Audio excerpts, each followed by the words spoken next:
निरंजन अलख निरंजन ओम अलख निरंजन। परमेश्वराने स्वतः प्रत्येकाला ज्याच्या त्याच्या कर्मानुसार कार्य दिले आहे। गृहस्थाश्रमात असलेल्या व्यक्तीने काया वाचा मन ह्यातून सेवा करावी। परमेश्वराने गृहस्थाला उमऱ्याच्या आत आणि भिक्षा मागणाऱ्याला उमऱ्याच्या बाहेर ठेवले आहे। देणारा दाता नव्हे की घेणारा याचक नव्हे, ही परमनियतीने केलेली योजना आहे। उमऱ्याच्या आत असलेल्याने गर्व करू नये, कारण जी परमनियती तुम्हाला दाता बनवू शकते तीच तुम्हाला याचकही बनवू शकते।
वडे हवेत ना तुला? दे तुझा डोळा काढू। एवढंच ना?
इथेच मी त्या बालकाच्या गुरूंचं दर्शन घेतलं होतं।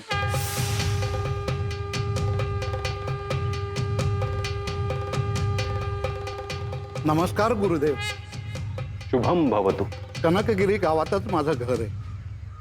गावात कोणी सत्पुरुष आले तर त्यांचा आदरातिथ्य करायचा यथाशक्ती प्रयत्न करतो। आपल्यासारखी सज्जन मंडळी अजूनही आहेत, म्हणून भिक्षेची परंपरा जिवंत आहे। भिक्षेमागे जो विचार आहे तो सगळ्यांना समजतोच असे नाही, परंतु तो आपण समजून घेता हे महत्त्वाचे आहे। गुरुवर, आपल्यासारख्या संतांमुळे पापपुण्याचं संतुलन बिघडत नाही। एका अर्थी आपण पुण्याचा साठा वाढवून प्रजेवरती उपकारच करत आहात। आपल्या भेटीचा योग आला, आता मी तुम्हाला विनमुख पाठवणार नाही।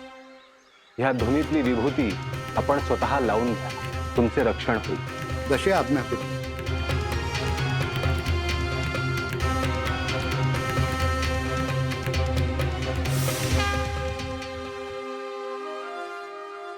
हो ना, हो ते इथे नाहीये। याचा अर्थ ते इथून निघून गेले।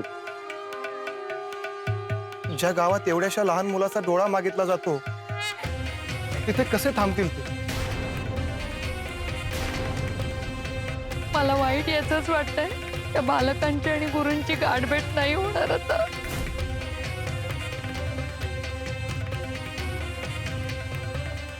आपल्याला यायला उशीर झाला. हो ना.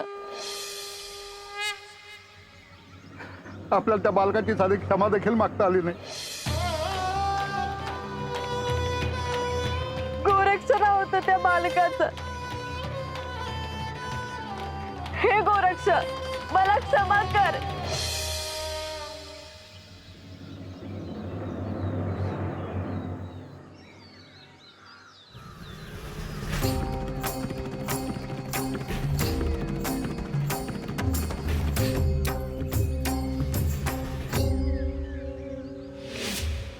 निरंजन अलख निरंजन अलख निरंजन हो आदेश अलख निरंजन हो अलख निरंजन. मी इथून पुढे जाऊन पाहून येतो. वेळ निघून गेली केशव. आता आपण निघूया. त्या बालकाचं काय झालं असेल ते त्या महादेवालाच ठाऊक.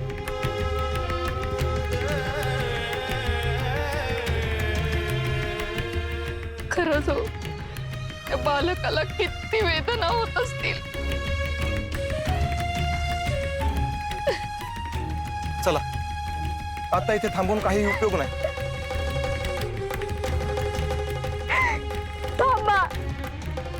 गोरक्ष इथे नसले म्हणून काय झालं, पण त्यांना मला नमस्कार करू द्या.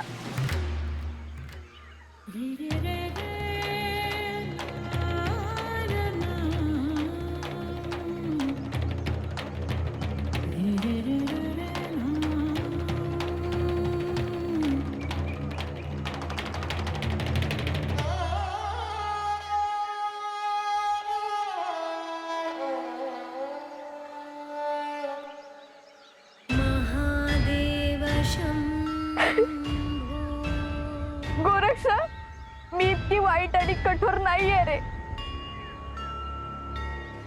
पण त्या क्षणी काय झालं माझं मलाच नाही समजलं.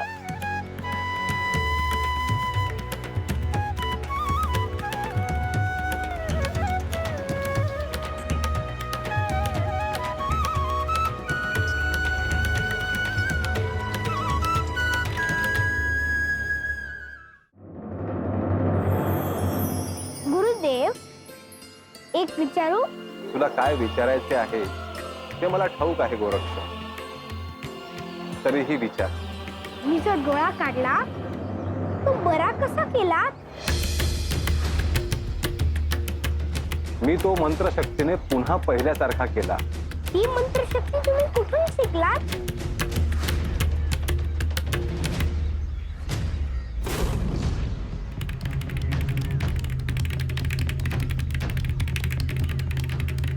आता त्या पोराचं गुरु काय म्हणतील काय ठाव. अख्खा आयुष्य गेलं तर असं कधी ऐकलं नाही. हो, पण तू सामान्य मुलगा नाहीच आहे. आता त्या गुरूंनी शाप दिला म्हणजे केवढ्याला पडलं. डोळं मागायची दुर्बुद्धी कुठून झाली कोणाच ठाऊक. ती सहज बोलून गेली असेल हो. ते बघ आले ते. काय झालं काका, भेटले का गुरु? काय म्हणले? ते लहान पोर बरं आहे ना? नाही मधू, आम्ही त्याला खूप शोधलं पण ते कुठेच दिसलं नाहीत. गाव सोडून गेले वाटतं.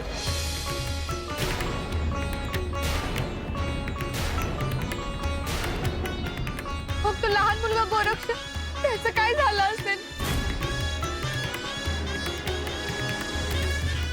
खूप आधीच निघून गेले असणार.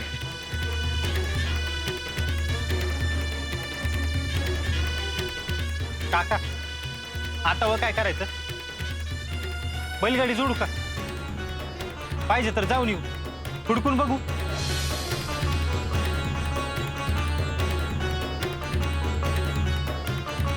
मधु तात्या, आता रात्र होईल, कुठे शोधणार त्यांना?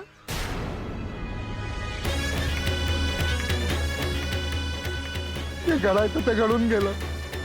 पापक्षालन करण्याशिवाय आपल्या हातात काय आहे?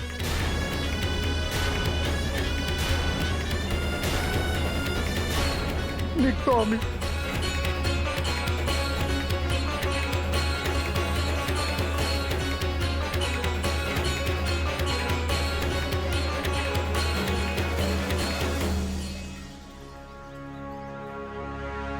मधू तात्या, मी पण जाते आता.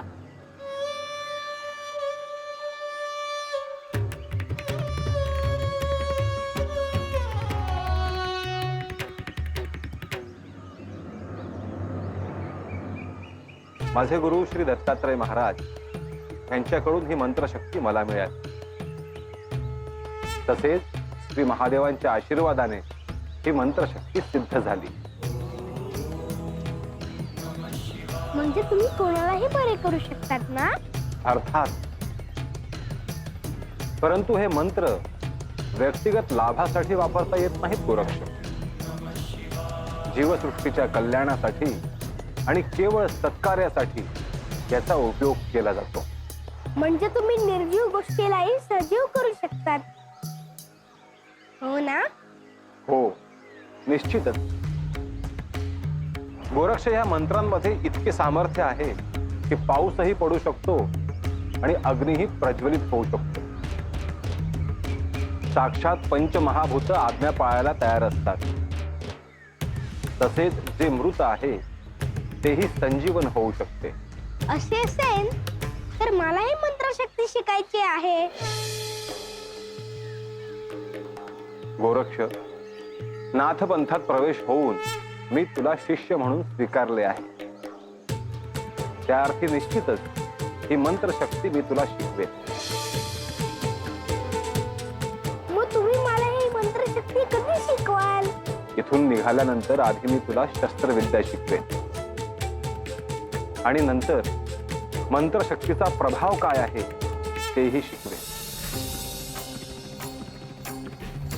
तुम्ही मला काय शिकवणार आहात याची मला उत्सुकता आहे.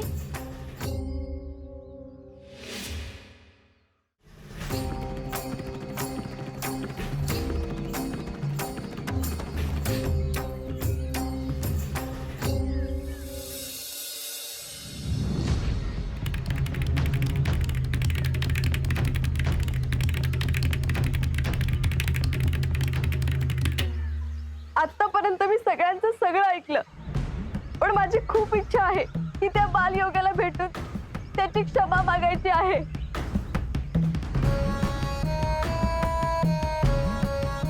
हे बघ, अष्टदिशांना भ्रमण करणारे योगी येत होते. त्यांना शोधणं इतकं सोपं नाही. हो ना, ते जेव्हा आपल्या दारात आले तेव्हा आपण त्यांना ओळखू शकलो नाही आणि आता त्यांना कुठे शोधणार? जे झालं ते गावाने बघितलं. आता त्यांचा द्वेष सहन करण्यापलीकडे आपल्या हातात काहीच नाही. गावच्या दृष्टीने आपण दोषी आहोत.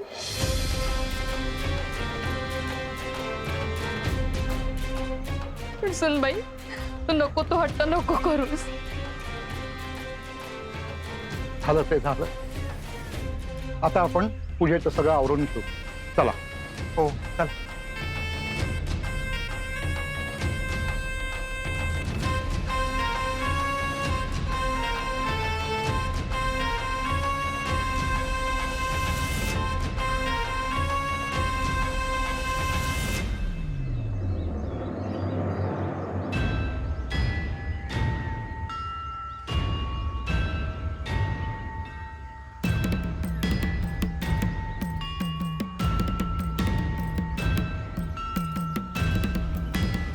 माई,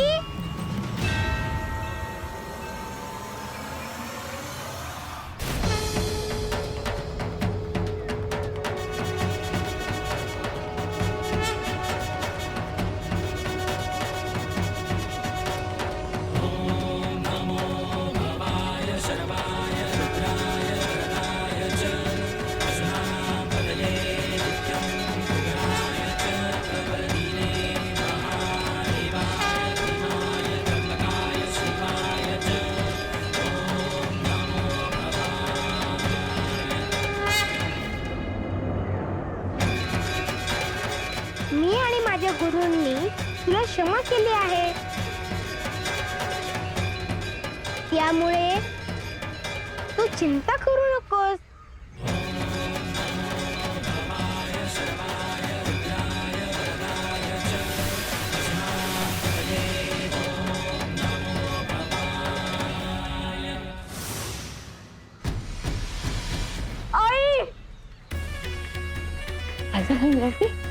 आई काय झालं? अहो आई, मी प्रत्यक्ष गोरक्षाला पाहिले. कसं शक्य आहे? ते इथे कुठेच दिसत नाहीयेत. सुनबाई, तुला काहीतरी भास झाला असेल. नाही नाही, मी खरंच प्रत्यक्ष गोरक्षाला पाहिले. ते म्हणाले सुद्धा, मी आणि माझ्या गुरूंनी आम्ही दोघांनी तुला माफ केलंय. इरावती, फार विचार करू नकोस. चल आई. हो चल इरावती, ये बाळा, ये बाळा.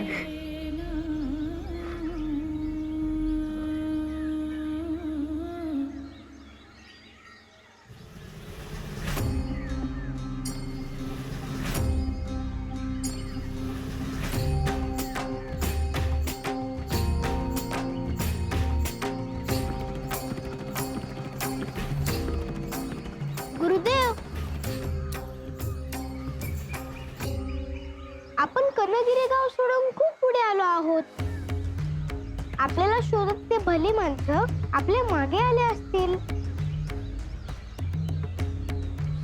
जे घडून गेले तो भूतकाळ आहे गोरक्ष. तो तसाच मागे सोडून द्यायचा. या इथे ह्या क्षणी उपस्थित असणे म्हणजे धर्म. आले का ध्यानात? होय गुरुवर. आपण श्री गुरुदेव दत्त महाराजांकडे कधी पोहोचू? ही यात्रा आहे गोरक्ष. सद्गुरूंपर्यंत पोहोचणे इतके सोपे नाही. आपल्या शरीरात अनेक चक्र आहेत.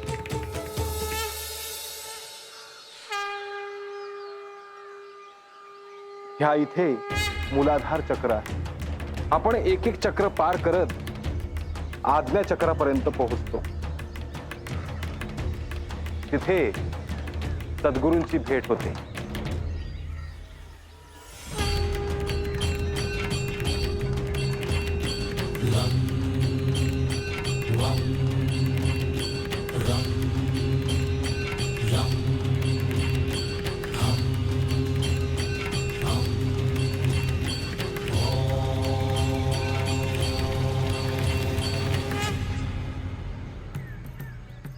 आणि सद्गुरू आपल्या हाताला धरून सहस्त्रधारापर्यंत नेतात, जिथे आदिशक्तीचे दर्शन होते. ती सहस्त्र कमळांच्या पाकळ्यांवर बसलेली आहे.